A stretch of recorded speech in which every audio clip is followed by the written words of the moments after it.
வணக்கம். நீங்கள் கேட்கவிருப்பது திருப்புமுனைகள். எழுதியவர் என். சொக்கன். குரல் வடிவில் அனு. எங்கே என் இலக்கு? போர் அடிக்குது.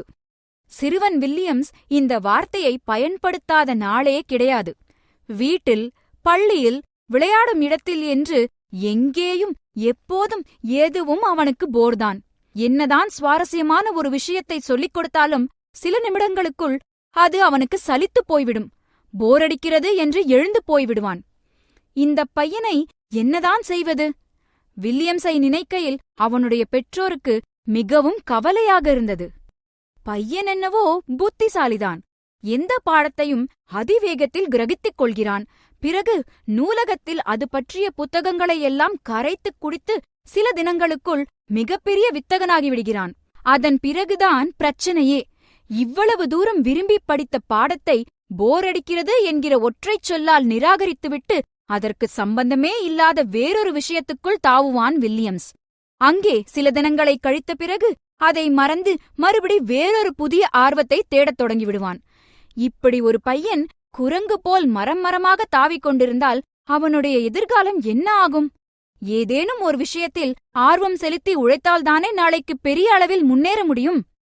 வில்லியம்ஸின் பெற்றோர், ஆசிரியர்கள் அவனை திருத்துவதற்கு எவ்வளவோ முயன்று பார்த்தார்கள். அவனுக்கு எது மிகவும் பிடிக்கிறது என்று விசாரித்து அதில் அவனுடைய கவனத்தை திருப்பினால் பையன் நிச்சயமாக தேறிவிடுவான் என்று ராத்திரி பகலாக மெனக்கெட்டார்கள். எந்த பிரயோஜனமும் இல்லை. வில்லியம்ஸ் எப்போதும் போல் சோர்வான முகபாவத்துடன் ஊரைச் சுற்றி வந்து கொண்டிருந்தான். உலகமே இரண்டாகப் பிளந்தாலும் கூட, ஓ அப்படியா என்று லேசாக புருவம் உயர்த்திவிட்டு விலகிச் சென்று விடுவான் அவன். பள்ளிப் பாடங்களிலும் வில்லியம்ஸுக்கு கொஞ்சம் கூட ஆர்வமில்லை. காரணம், ஒரு வருடத்திற்குரிய பாடங்கள் எல்லாவற்றையும் அவன் சில வாரங்களுக்குள் படித்து முடித்து விடுவான். அதற்காக பள்ளிக்கு போகாமல் இருக்க முடியுமா?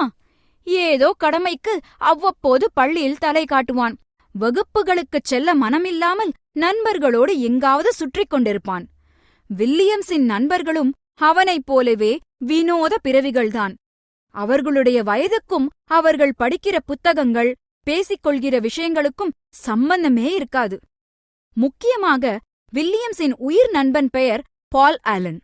இவர்கள் இருவருக்குமே அறிவியல் துறையில் ஆர்வம் அதிகம் என்பதால் இந்த இயந்திரத்தை எப்படி தயாரித்தார்கள், அந்த கருவி எப்படி இயங்குகிறது என்றெல்லாம் ஒருவருக்கொருவர் கேள்வி கேட்டு விடை தேடிக் கொண்டிருப்பார்கள். வில்லியம்ஸ், பால் இருவரின் அறிவு பசிக்கு அந்த பள்ளியில் இருக்கும் ஆசிரியர்களால் தீனி போட முடியவில்லை. இவர்கள் கேட்கும் பெரும்பாலான கேள்விகளுக்கு அவர்களுக்குச் சுத்தமாக பதில் தெரியவில்லை.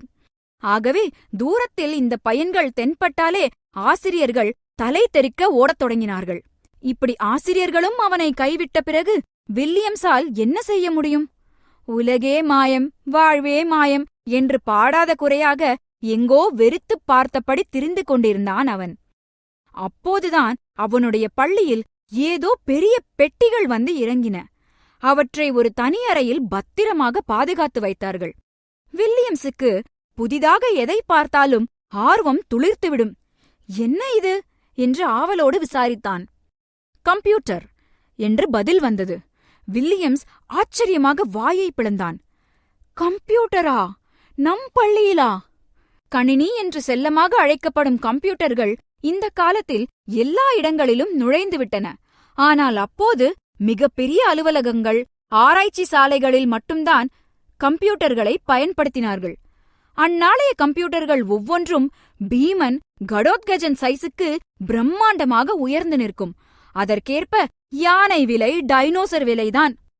புத்திசாலி பையனான வில்லியம்ஸுக்கு கணினிகளைப் பற்றி ஏற்கனவே தெரிந்திருந்தது.